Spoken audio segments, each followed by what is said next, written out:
Welcome everyone on Witness Eye. With you, Salma Ajam. And today our guest is Hilal Elver, the former UN Special Rapporteur on the right to food.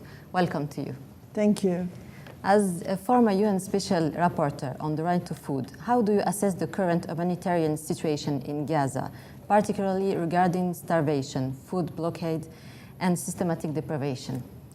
The Gaza situation in relation to right to food and entire human rights violation is very unique. There are not many conflicts that all the things are happening in Gaza right now. It happened.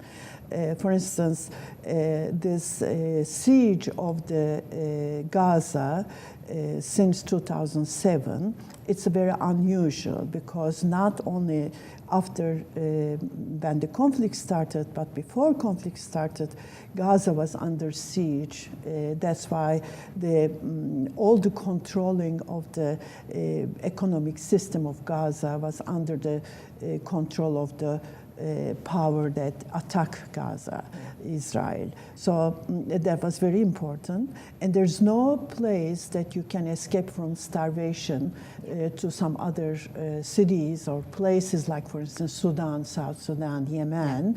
There's no way to escape. From this perspective, what is happening in Gaza, it is a severe human rights violation, severe violation of the international humanitarian law, and the accountability should be the international criminal law. So a lot of international law principles right now are violating in Gaza, unlike the other, some other conflict zones that they had starvation and famine. Mm-hmm. According to you, what is your current assessment of the possibility of a ceasefire in Gaza, which can help people to have humanitarian food or humanitarian aid? This is extremely important because Gazan peoples were waiting for months and months. Mm-hmm. Several times the negotiations started in Doha, it didn't work. They started in other, some of the communication with the Egypt didn't go anywhere. Mm-hmm. Then the President Trump took initiative. They said, I will really solve this problem, but still now as of today or yesterday, the most recent news yesterday, still there are major problems that they were not able to solve it to do the ceasefire. The ceasefire is extremely vital right now because famine is there and the 90-95% of the Gazans are struggling from starvation to famine, and children are dying. So that is extremely urgent, and international community knows about it, but somehow they were not able to put together two parties' demand, especially Israel. You were talking about Egypt and Doha. So what specific role should third-party states or regional actors like Egypt, Qatar, EU play in both facilitating ceasefire and ensuring the end of the siege conditions?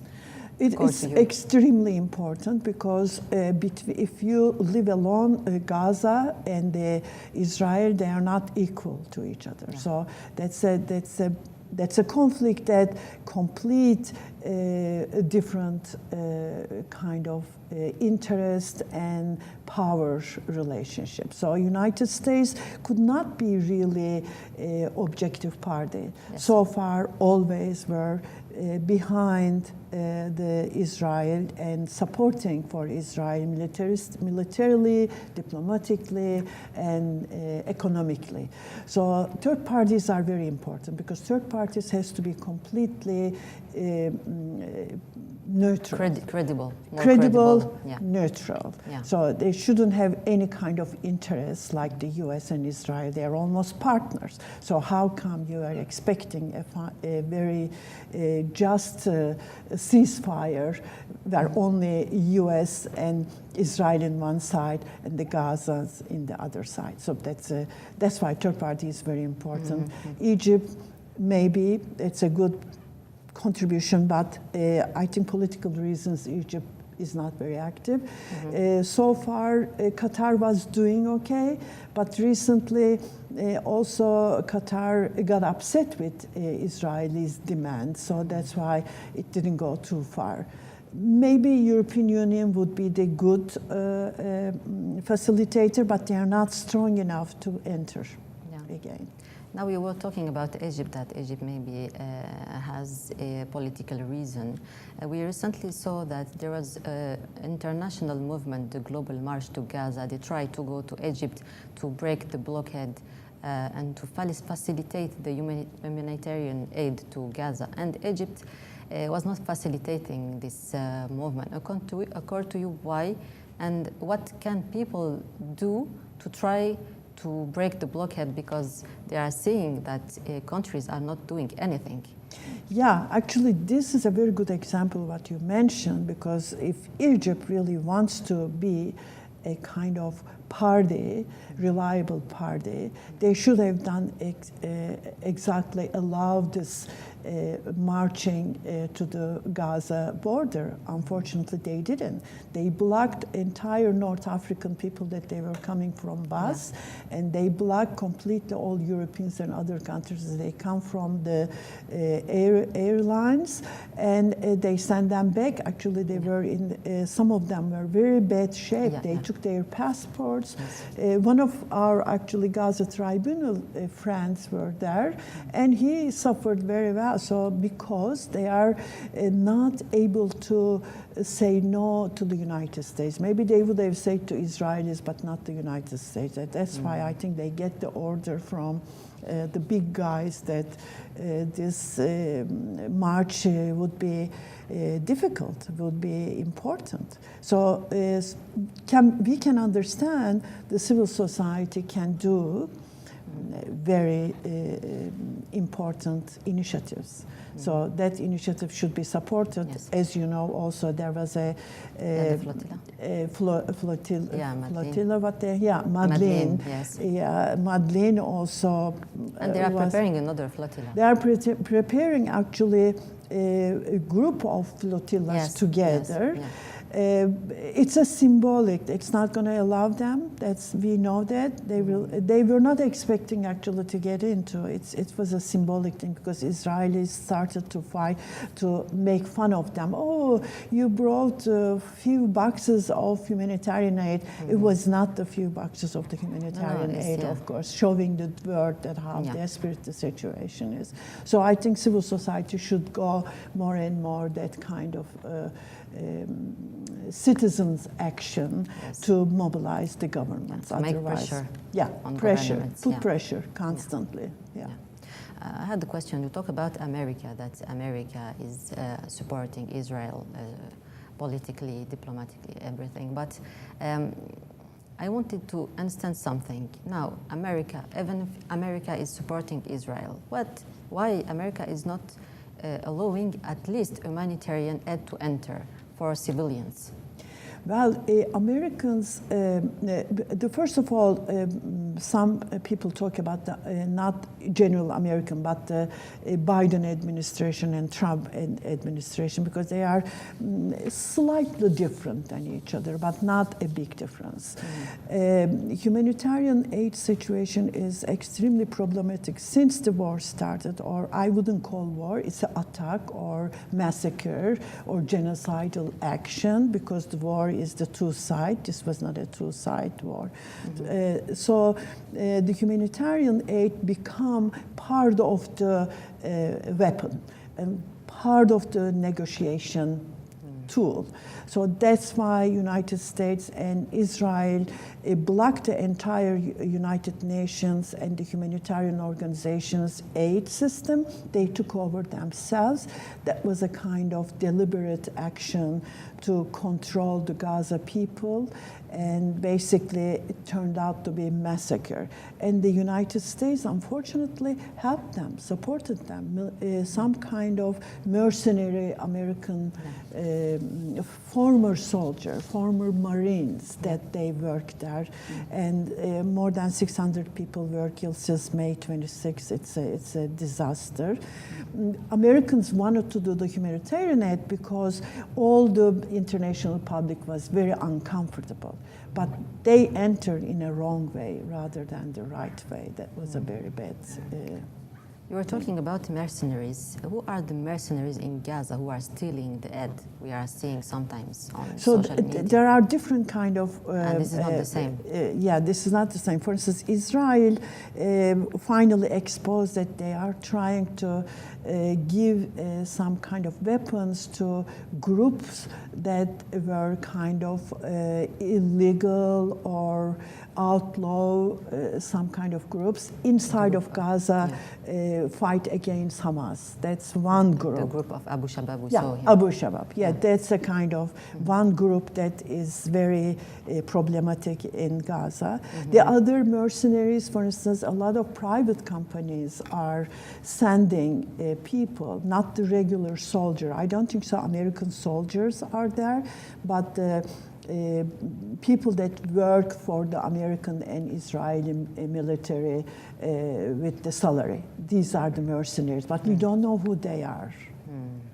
I understand. So for the humanitarian aid, we saw that Israel and America would like a way to give aid to people, but we saw on videos that when people were going to take aid, they were killing them. So this is more a trap, according to you, than a way to help them, or what exactly? Well, as you know, even the Secretary General of the United Nations was saying that Gaza is a killing field. This is a specific kind of like a hunger game in the killing field. So what they did, they put 4 different kind of distribution centers, and kind of strategically were put these 4 centers, and people has to come all the way kilometers away walking. They are already hungry, they are already starved, and during that road there were some kind of corners that IDF was attacking them, simply killing them. If even they don't kill, there's a face recognition system, so they know who is coming, who are they, where do they go, and that's a very, because of this, United Nations was strongly against this kind of Gaza Humanitarian Foundation action, because it is not real humanitarian aid, it's something that really death trap. And it turned out to be that trap. It has to be stopped. Yeah, we saw on 29 February, which was documented, that people were going to take flavor and they killed them. That's the flour massacre. Yeah, so very interesting that happened. At that time, again, the flour come with the big truck and entered Gaza, and then when people run in to get it, and the IDF using the sniper killed them, I think 118 people and 700 kind of injury. There was another case, you know, international well-known, World Kitchen. It's a Spanish NGO. The World Kitchen cars enter with a big sign, because they know international NGO, but still killed 7 food aid people, and this was big outcry internationally, because not only Palestinians or UNRWA people, because more than 190 people were killed, UNRWA people, but now European NGOs is subject to killing, which gives the sign to any kind of humanitarian aid. There will not be easily enter to Gaza. That's the messages that they try to give. And your message, what message would you like to deliver to the survivors of Gaza and those documenting these events for future legal accountability? So the Gazans are incredibly resilient. No country in the world, no conflict in the world suffered so long, so deep. And they are still suffering, but still they are staying there. Because the whole idea was eliminating the people as much as possible, either killing all, starvation to death, or escaping from Gaza. Now, Netanyahu was saying there's a voluntary leave. You can go anywhere you want. You just have to leave Gaza. No one would like to leave to Gaza. So that's a very important message to the world. We are not going to leave anywhere.